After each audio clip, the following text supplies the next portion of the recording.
एक ऐसा चैनल जहां कहानियां सिर्फ सुनी नहीं, महसूस की जाती हैं। यहां आपको मिलेंगी thriller, horror, romance, fantasy story. Welcome to Aditya's virtual world. Subscribe करो और जुड़ जाओ वर्चुअल की दुनिया से। CH4 शिवी नाग नागिन की दुनिया में पहुंची। वहीं शिवी उस लेक में कूद चुकी थी। सुबह हो चुकी थी भी कैंप में सारे प्रोफेसर्स और स्टूडेंट्स को ये पता चल चुका था कि शिवी वहां से गायब हो चुकी है। इसलिए प्रोफेसर्स ने वहां की पुलिस को इन्फॉर्म किया और वहां के लोकल गाइड के साथ सब आसपास शिवी को ढूंढने लगे। तभी शिवी की एक दोस्त ने कहा, सर शिवी के साथ साथ उसका आधा सामान भी गायब है। तो वो प्रोफेसर मित्तल, तो तुम्हारे कहने का मतलब है कि शिवी खुद अपनी मर्जी से यहाँ से गई है? प्रोफेसर भट्ट, अगर वो अपनी मर्जी से नहीं गई होती तो उसका सामान थोड़ी न गायब होता। इसका मतलब जब हम सब रात को सो रहे थे तभी वह यहाँ से भाग गई। प्रोफेसर मित्तल, अब हम उसके पेरेंट्स को क्या कहेंगे? प्रोफेसर भट्ट, वही जो उनकी बेटी ने किया है कि उनकी बेटी खुद यहाँ से हम सबको चकमा देकर भाग गई, तो इसमें हमारी क्या गलती? प्रोफेसर मित्तल, लेकिन उसकी रिस्पॉन्सिबिलिटी हमने ली थी तो वह कहीं चली न जाए, ये ध्यान रखना हमारा काम है न। उनकी कन्वर्जेशन आगे बढ़ती उससे पहले दूसरे प्रोफेसर ने कहा, आप लोग आपस में बातचीत करके टाइम क्यों वेस्ट कर रहे हो? अभी हमें शिवी को ढूंढना है। उनकी बात सुनकर दोनों प्रोफेसर्स ने हामी भरी और शिवी को ढूंढने लगे। वहीं दूसरी तरफ शिवी उस तालाब में थी। उसका शरीर अपने आप तैर रहा था, ये खुद उसे पता नहीं चल रहा था। बहुत देर से पानी में तैरने की वजह से उसे सांस लेने में प्रॉब्लम हो रही थी, इसलिए वो पानी में ही बेहोश हो गई।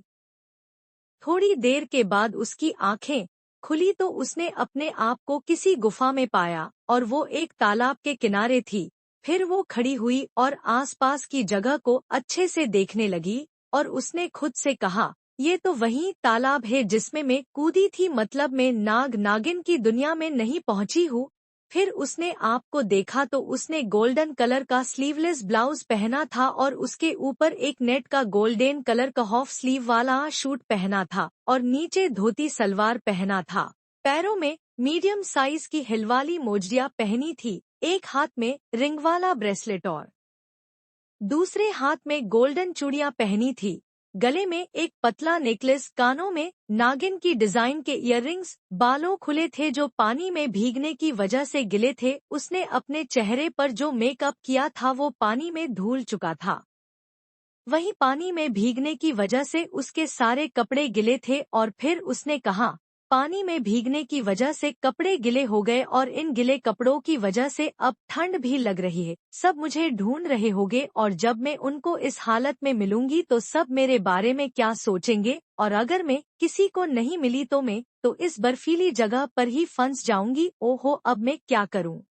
अब मुझे यहाँ से निकलना चाहिए और टेंट की तरफ जाना चाहिए, लेकिन मेरा सामान वो तो मैंने पानी में फेंक दिया था, अब उसे भी निकलना होगा। फिर वो वापस लेक में कूदने वाली थी तब उसे किनारे पर अपने दोनों बैग दिखाई दिए तो उसने बिना सोचे बैग्स उठा लिए और गुफा से बाहर जाने लगी। और वो गुफा के गेट तक पहुंची। गुफा का दरवाजा पहले से ही पत्थरों से बंद था। ये देखकर शिवी हैरान रह गई और उसकी शक्ल रोने जैसी हो गई और खुद से कहा, ओह माय गॉड, ये गुफा का दरवाजा कैसे बंद हो गया? कल रात तक तो खुला था। लगता है तालाब में कूदने के बाद यहाँ भूकंप आया और इस गुफा का दरवाजा पत्थरों से बंद हो गया। अब मैं यहाँ से कैसे निकलूंगी? सब मुझे ढूंढ रहे होंगे, लेकिन मैं तो यहाँ फंसी हुई हूँ, तो कैसे मिलूंगी? अब मैं यहाँ से कभी नहीं निकल पाऊंगी। हे शिव जी, कुछ कीजिए, मुझे इस गुफा से बाहर निकालिए। इतना कहकर उसने अपना सिर अपने घुटनों में छुपा लिया और रोने लगी। फिर उसने सिर उठा के आसपास देखा और कहा, अगर ये गुफा बंद है तो यहाँ इतनी रोशनी कहाँ से आ रही है? जरूर इस गुफा में दूसरा दरवाजा भी है जहाँ से रोशनी आ रही है। मुझे उस दरवाजे को ढूंढना होगा। फिर उसने उस गुफा का चप्पा चप्पा छान मारा, लेकिन कोई छोटा छेद भी उसे दिखाई नहीं दिया। आखिर में शिवी ने थक के हार मानते हुए कहा, मैंने हर कोना छान मारा लेकिन किसी भी कोने में एक छेद भी नहीं है। अब मैं यहाँ से कैसे निकली? हे शिव जी, कोई रास्ता दिखाइए। इतना कहकर उसने ऊपर की ओर सिर उठाया तो उसकी आंखों में चमक आ गई और कहा, थैंक यू शिव जी मुझे रास्ता दिखाने के लिए, लेकिन ये छेद तो बहुत ऊपर है। मैं कोई बंदर तो हूँ नहीं कि छलांग लगा के सीधा ऊपर चली जाऊं। फिर उसने कुछ सोचा और फिर उसने अपने एक बैग में से एक रस्सी निकाली और उस रस्सी में एक खिला भी लगा था। फिर उसने उस रस्सी को ऊपर के छेद की तरफ फेंका लेकिन वो रस्सी वहां तक नहीं पहुंची तो उसने फिर से कोशिश की, वापस नाकामयाब हो गई। ऐसे ही वो बार बार कोशिश करने लगी। फिर अंत में वो खिला छेद की बाहर की साइड फंस गया। फिर शिवी ने अपने बैग में से एक और रस्सी निकाली और स्पोर्ट शूज निकाले और उन शूज को पहन लिया और उस रस्सी को अपने एक बैग से बांध दिया और एक बैग को अपने कंधे पर लटका दिया। फिर उसने उस खिले वाली रस्सी को पकड़ा और गुफा की दीवार के सहारे ऊपर की तरफ चढ़ने लगी। वो आसानी से चल पा रही थी क्योंकि उसने स्पेशल निंजा की ट्रेनिंग ली थी। फिर धीरे धीरे चढ़ते चढ़ते गुफा के बाहर आ गई। फिर उसने दूसरी रस्सी जो बाग बांधा था उसने उस बैग को खींचकर गुफा से बाहर निकाल लिया और फिर उसने वो रस्सियां और स्पोर्ट शूज अपने बैग में रख दिए और फिर उसने अपने आसपास देखा तो वहां बर्फ बिल्कुल नहीं थी। वहां तो बहुत सारे पेड़ ही पेड़ थे। वो एक घने जंगल में थी। आसपास का नजारा देखकर शिवी ने खुद से कहा, यहाँ की बर्फ कहाँ गायब हो गई और ये जंगल कहाँ से आ गया? मैं कोई सपना तो नहीं देख रही हूँ ना? फिर उसकी नजर एक सांप पर गई जो पेड़ से नीचे उतर रहा था और वो सांप धीरे धीरे शिवी के पास आ रहा था। उस सांप को अपने पास आते देख शिवी को थोड़ी घबराहट हुई और फिर वो सांप उसके पास आता और वो सांप एक इंसान बन गया। ये देखकर शिवी के होश उड़ गए। उसके चेहरे पर खुशी और आश्चर्य दोनों के मिले जुले भाव थे और उसने मन में कहा, मैं नाग नागिन की दुनिया में पहुंच गई। CH5 राजकुमारी सोनमणि का रहस्य।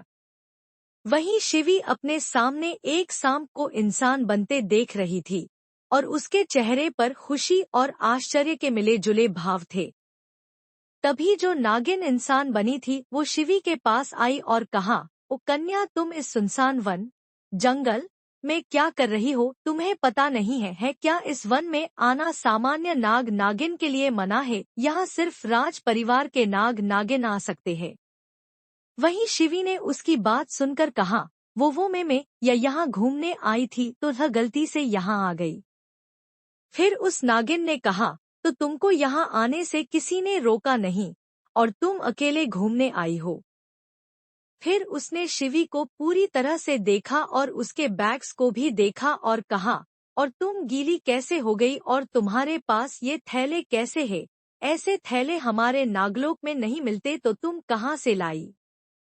उस नागिन की बात सुनकर शिवी ने अपने आप से कहा, ये नागिन कितने सवाल पूछती है और ये दिखने में भी खतरनाक है। अगर मैंने बोलने में थोड़ी सी भी गलती की या इसे मुझे पर थोड़ा सा भी शक हुआ कि मैं इंसान हूँ तो ये नागिन तो अपनी इस जहरीली जुबान से मुझे डंक मार देगी और मैं यहाँ ही मर जाऊंगी।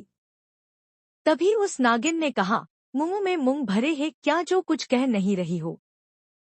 शिवी, वो अकेली यहाँ घूम रही थी और ये थैले मैंने बनाए हैं। उस नागिन उसकी बात सुनकर सिर हिलाया और कहा, ठीक है, अब यहाँ से अपने घर जाओ और इस वन में कभी मत आना। शिवी, ठीक है, मैं कभी यहाँ नहीं आऊंगी। और वो वहाँ से जाने लगी। तभी उस नागिन ने उसे रोकते हुए कहा, ठहरो। उसकी आवाज सुनकर शिवी रुक गई। वो नागिन, तुम चलकर क्यों जा रही हो? तुम अपने नागिन स्वरूप में भी तो जा सकती हो। उसकी बात सुनकर शिवी ने कहा, वो मुझे आज चलने का मन कर रहा है इसलिए मैं चलकर जा रही हूँ। उसकी बात सुनकर उस नागिन ने अपना सिर हिलाया और वापस उस पेड़ पर चढ़ गई। वहीं शिवी बहुत तेजी से चल रही थी। थोड़ी देर बाद उस जंगल से निकल गई तो वो एक ऐसी जगह पहुंची जहां जो बिल्कुल एक शहर की तरह लग रहा था, जहां बहुत सारे मकान थे लेकिन वो थोड़े अलग प्रकार के थे, जहां बहुत सारे पक्के रास्ते थे। एक तरफ एक बाजार भी था जहाँ बहुत सारे नाग नागिन फल बेच रहे थे, कलात्मक चीजें बेच रहे थे। वहीं कुछ सिपाही नाग थे जो रास्ते पर पहरा दे रहे थे। वहीं शिवी पूरे नागलोक को बहुत ध्यान से देख रही थी। तभी उसने रास्ते पर एक रथ देखा। वो रथ अलग तरीके से सजाया हुआ था। उस रथ को देखकर ऐसा लग रहा था जैसे उस रथ में आमिर लोग बैठे हो, और उस रथ के आसपास बहुत सारे नाग सिपाही भी थे जो उस रथ के अंदर बैठे नाग या नागिन की रक्षा कर रहे थे। उस रथ को वहां रहने वाले सारे इच्छाधारी नाग नागिन देखने लगे। उस रथ को देखकर शिवी ने मन में सोचा, शायद इस रथ में यहाँ का कोई राजा, रानी या राज परिवार का मेंबर है, इसलिए उस रथ के आसपास इतने सिपाही है। तभी उसने उस रथ की अंदर झांकने की कोशिश की तो उसमें उसे एक नाग कन्या दिखाई दी, जिसने अपने चेहरे को छुपा के रखा था और उसके कपड़ों को देखकर लग रहा था कि वो किसी राज परिवार से हो, और उसके आसपास 3-4 दासियां भी थी जो उसकी सेवा कर रही थी। उस नागकन्या को देखकर शिवी ने अपने पास में खड़ी एक लाल नागिन से कहा, ये कौन है जिसने अपने चेहरे को कपड़े से छुपा कर रखा है? तभी उस नागिन ने उसे कहा, तुम्हें नहीं पता ये कौन है? शिवी, नहीं।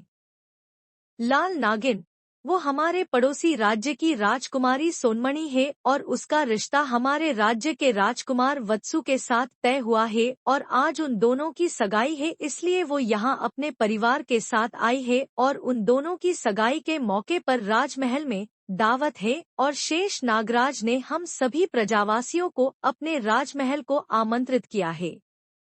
शिवी ने उनकी बात पर सिर हिलाया और कहा, लेकिन ये राजकुमारी सोनमणि ने अपना चेहरा क्यों छुपा के रखा था? वो अपना चेहरा हम प्रजावासियों को दिखाना नहीं चाहती है क्या?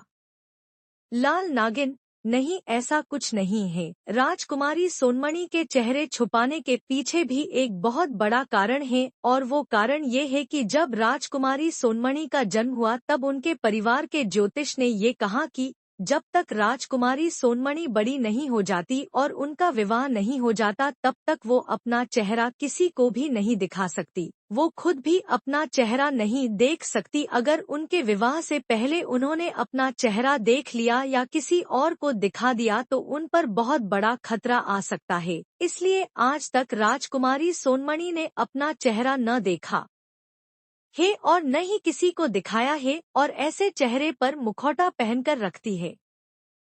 शिवी, ये तो राजकुमारी सोनमणि के साथ बहुत बुरा हुआ। उन्हें कितनी तकलीफ होती होगी, दुख होता होगा कि वो अपना खुद का चेहरा वो खुद नहीं देख सकती। उसकी बात सुनकर इस लाल नागिन ने सिर हिलाया और उसे ध्यान से देखते हुए कहा, मैंने तो तुम्हें पहले कभी यहाँ नहीं देखा, तो तुम कहाँ से आई हो?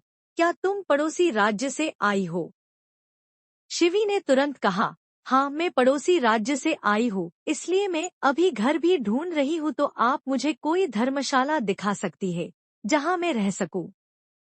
लाल नागिन, अच्छा, तो तुम पड़ोसी राज्य से आई हो तो तुम्हार स्वागत है, लेकिन अगर तुम दुश्मन राज्य से आई हो तो यहाँ से निकल जाओ, वरना तुम्हारे लिए अच्छा नहीं होगा। तुम्हें कारावास की सजा हो सकती है।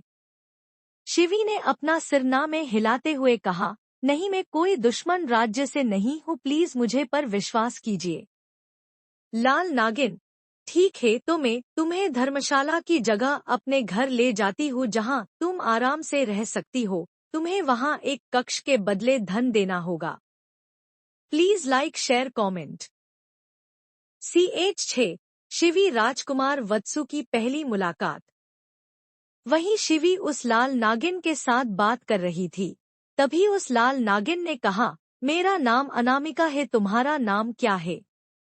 शिवी, मेरा नाम शिवीपा नहीं शिवी है। अनामिका, तुम पा पर से क्या कहने वाली थी? शिवी, वो मुझे प्यास लगी है न, इसलिए मुंह से पा निकल गया। अब चलिए आपके घर चलते हैं और उसके बाद हमें राजमहल भी तो जाना है। अनामिका ने उसकी बात पर सिर हिलाया और वहां से शिवी के साथ अपने घर के लिए निकल गई। थोड़ी देर बाद शिवी अनामिका के घर के एक कमरे में थी और अपना सामान अच्छे से एडजस्ट कर रही थी। तभी अनामिका कमरे में आई और कहा, चलो अब तुमने अपने सामान रख दिया हो तो चलो हम राजमहल चलते हैं, वरना दावत खाना खत्म हो जाएगा। तुम्हें पता है दावत में सारा शाही खाना है जो राज परिवार के नाग नागिन खाते हैं। शिवी ने उसकी बात पर सिर हिलाया और उसके साथ राजमहल के लिए निकल गई। वहीं दूसरी तरफ राजकुमारी सोनमणि और राजकुमार वत्सु की सगाई होने वाली थी, इसलिए राजमहल को सजाया गया था और बहुत सारे सिपाहियों की पहरेदारी चल रही थी। हर एक आने जाने वाले नाग नागिन वहां तलाशी हो रही थी।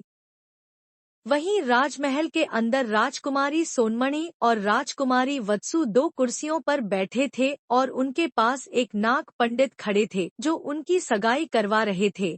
फिर पंडित जी ने पूजा की, फिर राजकुमार और राजकुमारी ने एक दूसरे को अंगूठी पहनाई। वहीं आसपास जो कुछ नाग नागिन खड़े होकर देख रहे थे, तो वहीं कुछ नाग नागिन अपने असली स्वरूप में किसी जगह लिपटकर देख रहे थे। वहीं उन सबके बीच शिवी भी खड़ी होकर देख रही थी। सगाई को देखकर उसने मन में कहा, यहाँ से तो किसी की शक्ल नहीं दिख रही है, लेकिन ये सगाई बिल्कुल इंसानों की तरह हो रही है। वहीं उसके साइड में खड़ी अनामिका ने कहा, सगाई देख ली, अब हमें खाना खाने जाना चाहिए, वरना हम देर से गए तो सारा शाही खाना खत्म हो जाएगा। शिवी ने उसकी बात सुनकर सिर हिलाया और एक नज़र कुर्सियों पर बैठे राजकुमार राजकुमारी को एक नज़र देखने के बाद वो अनामिका के साथ खाना खाने चली गई। वहीं वहां बैठे राजकुमार के चेहरे के भावों को देखकर ऐसा लग रहा था जैसे उसे इस सगाई में कोई इंटरेस्ट ही ना हो। जैसे ही सगाई हुई वो वहां से जाने लगा, तभी राजकुमार की मां अवंतिका देवी जी ने उन्हें रोकते हुए कहा, वत्सु कहाँ जा रहे हो? अभी जब तक राजकुमारी यहाँ है तब तक आपको उनके साथ रहना चाहिए और उनके साथ थोड़ी बातचीत करनी चाहिए, जिससे आपको उनके बारे में और उन्हें आपके बारे में पता चले। राजकुमार वत्सु ने बिना किसी भाव के कहा, हमने आपको पहले से ही कह दिया था कि हमें इस विवाह में कोई रुचि नहीं है, तो इसलिए अब हम यहाँ और नहीं ठहर सकते। वहीं दूसरी तरफ शिवी के राजमहल के कॉरिडोर से गुजर रही थी और उसने अपने चेहरे को दुपट्टे से कवर करके रखा था, क्योंकि किसी नाग को उस पर शक हो रहा था और वो उसका पीछा कर रहा था, इसलिए उसने अपना चेहरा कवर कर लिया था ताकि वो नाग उसका चेहरा ना देख सके। वो तेज तेज चल ही रही थी कि तभी वो किसी से टकरा गई और उसका बैलेंस बिगड़ा और वो गिरने ही वाली थी कि तभी उसने उस सामने वाले शख्स के कंधे को पकड़ लिया और वहीं जिसे वो टकराई थी वो टकराने से जरा सा भी नहीं हिला था और ना ही शिवी को गिरने से बचाया और वो बिना किसी भाव के शिवी को देख रहा था। वहीं शिवी ने गिरने के डर की वजह से उसने आंखें भींच रखी थी और जब उसने सामने वाले शख्स के कंधे को पकड़ तब उसने आंख खोली तो सामने खड़े उसकी नजरें काली नजरों से मिली और फिर उस शख्स को देखती रह गई। उसके सामने कोई नाग खड़ा जो दिखने में हैंडसम थे, उसके बाल काले रंग के थे जो उसके कंधे तक आते थे, उसके स्किन का रंग गोरा था, उसके चेहरे पर हल्की बियर्ड थी, उसने अपने कानों में सोने के कुंडल पहने थे, गले में सोने का हार पहना था और उसने अपने सिर पर एक मुकुट पहना था। उसने अपने कंधे पर सफेद रंग का अंगरख ओढ़े के रखा था और नीचे सफेद रंग की धोती पहनी थी। दिखने में वो किसी राजकुमार की तरह लग रहा था। वहीं अभी भी शिवी उस नाग को देख रही थी, वो नाग भी अपने सामने खड़ी मुखौटे वाली लड़की की भूरी आंखों को घूर रहा था। तभी उस नाग ने शिवी के हाथों को अपने कंधे पर से झटक दिए और उसे देखकर कहा, अंधी यो क्या? शिवी, आई एम सॉरी, मैं अंधी नहीं हूँ। वहीं उस नाग ने जैसे ही शिवी की बात सुनी उसने तुरंत उसे पूछा, आई एम सॉरी इसका मतलब क्या होता है और ये कौन सी भाषा है? उसका सवाल सुनकर शिवी घबरा गई और हकलाकर उसने कहा, वो ममे। शिवी की टूटती हुई आवाज सुनकर उस नाग ने कहा, इसे हकला क्या रही हो, सीधे सीधे बताओ, क्या तुम किसी दुश्मन राज्य से तो नहीं आई हो? शिवी ने हिम्मत करके कहा, वो मैंने ये शब्द किसी और से सुना था इसलिए आपको कहा और मैं किसी दुश्मन राज्य से नहीं हूँ।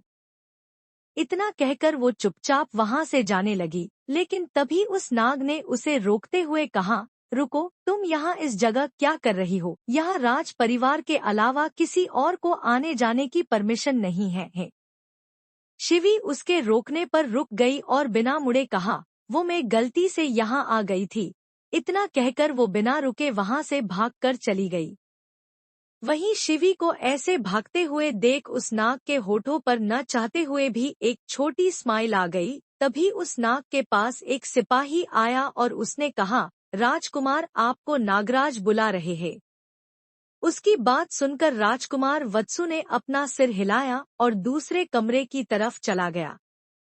वहीं शिवी भागी भागी सीधा अनामिका के घर चली गई और बेड पर सो गई, क्योंकि आज सुने बहुत भागा दौड़ी की थी। वहीं दूसरी तरफ कॉलेज के सारे प्रोफेसर के साथ पुलिस शिवी को ढूंढ रहे थे, लेकिन उन्हें शिवी कहीं नहीं मिली। तभी उस एक ऑफिसर ने उन प्रोफेसर को कहा, मिस शिव पारेखी कहीं नहीं मिल रही है। लगता है शिवी यहाँ की पहाड़ियों के बर्फ में दब चुकी होगी। अब शायद वो अब इस दुनिया में नहीं रही। ये सुनकर सारे प्रोफेसर चौंक गए और कहा, ये नहीं हो सकता, आप उसे और 2-3 दिन ढूंढिए, वो मिल जाएगी। और अगर वो नहीं मिली तो हम उसके पेरेंट्स को क्या जवाब देंगे? तभी उन ऑफिसर ने प्रोफेसर से कहा, ठीक है, हम और 1-2 दिन ढूंढते हैं। अगर उसके बाद भी मिस पारेख नहीं मिली तो उसके बाद मिस पारेख को मूर्त घोषित किया जाएगा। ये बात सुनकर सारे प्रोफेसर ने अग्री किया। Done. Please like, share, comment. CH-7 Shivi और राजकुमार वत्सु की शादी होना। वहीं प्रोफेसर ने ऑफिसर की बात को सुन अग्री किया और ऐसे ही 3-4 दिन हो गए। शिवी का कुछ पता नहीं चला तो ऑफिसर ने शिवी को मृत घोषित कर दिया और शिवी के गुम हो जाने की खबर और उसकी मौत खबर उसके परिवार को बता देते हैं। वहीं दूसरी तरफ नागलोक में शिवी बहुत चौंकने से वहां रह रही थी, ताकि कोई उस पर शक न करे कि वह इंसान है। और उसने इन दिनों में आसपास हर जगह घूम ली थी और वो अब वापस अपने घर जाना चाहती थी, इसलिए उस जंगल में जाने का आइडिया सोच रही थी। और राजमहल में शादी की सारी रस्में हो चुकी थी और आज राजकुमार वत्स और राजकुमारी सोनमणि की शादी जाने वाली है, इसलिए राजकुमार वत्सु की बारात ले जाने की तैयारी कर रहे थे और राजकुमार को शादी के लिए रेडी कर रहे थे। और वहीं दूसरी तरफ अनामिका घर में अपने कमरे में बेड पर बैठी हुई थी और उसने मन में सोचा, आज राजकुमार की शादी है, इसलिए उस जंगल में इतनी पैरदारी नहीं होगी, तो वहां से मैं आज जा सकती हूँ अपने घर। तभी उसके कमरे में अनामिका आई और उसने शिवी से कहा, चलो तैयार हो जाओ, राजकुमार वत्सु की बारात में जाने के लिए। थोड़ी देर में बारात निकल जाएगी राजकुमारी सोनमणि के राज्य जाने के लिए। शिवी, वो मुझे आज नहीं जाना, मेरी तबीयत थोड़ी खराब है। तभी अनामिका ने जिद करते हुए कहा, चलो वहाँ चलोगी न तो अपने आप तबीयत ठीक हो जाएगी और तुम यहाँ अकेली क्या करोगी? शिवी ने मन में सोचा, इसके साथ चली जाती हूँ, फिर मौका मिलने ही वहाँ से निकल जाऊंगी। इतना सोचकर शिवी ने कहा, ठीक है, चलते हैं। थोड़ी देर बाद वो दोनों वहां से बारात के लिए निकल गई और शिवी ने अपना जरूरी सामान अपने साथ एक बैग में भर लिया। वहीं राजकुमार की बारात निकल चुकी थी। ऐसे ही एक पहर 3 घंटे बीत गया और बारात राजकुमारी सोनमणि के राज्य पहुंच चुकी थी। इस वक्त वहां के राजमहल में राजकुमार वत्सु और राजकुमारी सोनमणि एक मंडप में बैठे थे और शादी कर रहे थे और मंडप के आसपास राजकुमार और राजकुमारी के परिवार के मेंबर खड़े थे और उस राजमहल की गलियारों में आम प्रजा इस शादी को देख रही थी। वहीं उनके बीच अनामिका शिवी को ढूंढ रही थी, लेकिन शिवी उसे कहीं नहीं मिल रही थी। वहीं मंडल राजकुमार वत्सु कर राजकुमारी सोनमणि हवन कुंड में आहुति दे रहे थे। फिर राजकुमारी के माता पिता ने राजकुमारी का कन्यादान किया। फिर राजकुमारी और राजकुमारी के फेरे शुरू हो गए, फेरे खत्म हो गए। फिर राजकुमार ने राजकुमारी की मांग भरी और उसके बाद मंगलसूत्र पहनाया। वो मंगलसूत्र की डिजाइन यूनिक थी, उसके पैंडल में नागिन की डिजाइन की गई थी। फिर राजकुमार और राजकुमारी ने सबका आशीर्वाद लिया और फिर राजकुमारी की विदाई हुई और फिर राजकुमार की दादी ने सबको कहा, कल राजकुमार वत्सु का राज्य अभिषेक होगा और उसके बाद हमारी बहू की मुंह दिखाई की जाएगी, उसके बाद कोई भी उसका चेहरा देख सकता है। सबने उनकी बात पर हामी भरी और बारात वहां से रवाना हो गई। थोड़ी देर बाद सब राज परिवार के लोग राजमहल पहुंच चुके थे। वहीं दरवाजे पर राजकुमार वत्सु और राजकुमारी सोनमणि खड़े थे और अवंतिका देवी सोनमणि का गृह प्रवेश कर रही थी। आरती उतारने के बाद सोनमणि ने अपने दाएं पैर से चावल का कलश गिराया और फिर आलते के थाले में पैर रखा और उसके बाद सोनमणि अंदर आ गई। गृह प्रवेश के बाद राजकुमार वत्सु सीधा अपने कमरे में जाने लगे। तभी उनकी मां अवंतिका देवी ने उनको रोकते हुए कहा, राजकुमार अभी आप रुकिए, पहले हमारी बात सुनिए और उसके बाद अपने कक्ष में जाएगा। राजकुमार वत्सु, ठीक है कहिए। अवंतिका देवी, अब आपका विवाह हो चुका है, लेकिन जब तक आप और सोनमणि मिलकर माता आदिशक्ति और महादेव की पूजा नहीं कर लेते तब तक आप दोनों एक कमरे में नहीं रह सकते और न ही आप दोनों एक साथ सो सकते हो। इसलिए जब तक आप दोनों यह पूजा नहीं कर देते और उनका आशीर्वाद प्राप्त नहीं कर लेते तब तक आप शारीरिक रिश्ता नहीं बना सकते हैं। उनकी बात सुनकर राजकुमार और सोनमणि दोनों ने ही अपनी हामी भरी। फिर कुछ दासियां राजकुमारी सोनमणि को दूसरे कमरे में लेकर गई और उन्हें कहा, बहू रानी जी आप इस कमरे में रहिए और विवाह की रस्में करते करते आप थक गई होगी तो अभी आप सो जाइए। सोनमणि ने कुछ नहीं कहा और सीधा उस कमरे के बेदब पर लेट गई और सो गई। वहीं दूसरी तरफ अनामिका शिवी को हर तरफ ढूंढ रही थी, लेकिन शिवी उसे कहीं नहीं मिली और वो थक हार के अपने घर गई और कहा, ये शिवी पता नहीं कहाँ चली गई, मुझे कहीं नहीं मिली। वैसे वो इस राज्य में नई नई थी, वो की भटक तो नहीं गई या फिर राजकुमारी सोनमणि के राज्य में तो नहीं रह गई। वैसे भी वह वहां से ही विलुप्त गायब हो चुकी थी, इसलिए कल मैं उस राज्य में उसे ढूंढने जाऊंगी। इतना कहकर वो सी गई। वहीं दूसरी तरफ एक अंधेरे कमरे में राजकुमार वत्सु कुछ नागों के साथ बातचीत कर रहा था। तभी एक नाग ने अपनी आंखों की शक्तियों प्रोजेक्टर की तरह सामने दिखाया और कहा, राजकुमार इंसानों में बहुत सारे ऐसे लोग हैं जो हमारे नागलोक का पता ढूंढ रहे हैं और हमारे एक सिपाही ने ये भी बताया कि हमारे बीच कोई इंसान इस राज्य में रह रहा है। जिस दिन आपकी सगाई हो रही थी उस दिन उस इंसान को देखा था। वो इंसान कोई लड़की थी और उसने अपना चेहरा ढक रखा था, इसलिए उसका चेहरा देख नहीं पाए और वो हमारे हाथ से निकल गई। तभी राजकुमार ने बिना किसी भाव के कहा, वो एक मामूली इंसान तुम जैसे शक्तिशाली इच्छाधारी नागों को चकमा देकर भाग गई। तुमसे समझदार तो वो इंसान है, इसलिए तुम सबकी आंखों में धूल झोंककर भाग गई। उस सिपाही नाग ने कहा, कृपया क्षमा कर दीजिए, हम उस इंसान को ढूंढ के आपके सामने लाएंगे और उसे ऐसी सजा देंगे कि वो क्या उसकी 7 पीढ़ियों भी यहाँ आने से डरेंगे और कोई भी इंसान कभी यहाँ आने का सोचेगा भी नहीं। उसकी बात सुनकर राजकुमार ने कहा, वो जो भी इंसान है वो खतरनाक नहीं है, वो नादान है, वो बस अपनी जिज्ञासा को जानने के लिए आई है और वो शायद अब यहाँ से जाने के बारे में सोच रही होगी। सिपाही नाग, तो हमें उस जंगल में पहरेदारी बढ़ानी चाहिए ताकि वह इंसान हमारी पकड़ में आ जाए। राजकुमार ने उसकी बात का कोई जवाब नहीं दिया और नाग के स्वरूप में बदलकर वहां से रेंगते रेंगते चले हैं। उसके बाद वह सिपाही भी चले गए और ऐसे ही रात दिन में तब्दील हो गई, पता ही नहीं चला। वहीं एक कमरे में शिवी बेड पर लेटी हुई थी और धीरे धीरे उसकी आंखें खुलने लगी। जैसे ही उसने अपनी आंखों को खोला तो अपने आप को किसी अनजान कमरे में पाकर वो थोड़ा घबरा गई। उसने अपने चेहरे पर जो घूंघट ले रखा था वो हटाया, फिर उसने आसपास देखा तो वो कमरा आलीशान लग रहा था। वहाँ की सारी चीजें एक्सपेंसिव लग रही थी। फिर उसने अपने आप से कहा, ये मैं कहाँ आ गई और कौन मुझे यहाँ लेकर आया। फिर उसने कमरे के आईने में देखा तो उसने एक लाल रंग का शादी का जोड़ा पहन रखा था और उसकी मांग में सिंदूर था और उसके गले में एक मंगलसूत्र था। अपने आप को इस लिबास में देखकर शिवी के होश उस गए जैसे उसकी सारी दुनिया ही उजड़ गई हो। और वो बेड पर धड़ाम से गिर पड़ी और वो रोने लगी। और उसने खुद से कहा, ये सब क्या हो गया, मेरी शादी किसके साथ हो गई, और शादी हो भी गई मुझे पता भी नहीं चला, और अब मैं माँ पप्पा को क्या जवाब दूंगी, हे शिव जी ये मेरे साथ क्या हो गया। इतना कहकर वो वापस रोने लगी। फिर उसके बाद उसे वो सब याद आने लगा जो उसके साथ हुआ था। फ्लैशबैक।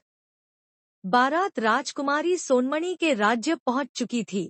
राजमहल में शादी से पहले होने वाली रस्में हो रही थी। वहीं सब बिजी थे। इस माहौल का फायदा उठाते हुए शिवी वहां से भागने लगी और वो राजमहल के पीछे के दरवाजे से निकल ही रही थी।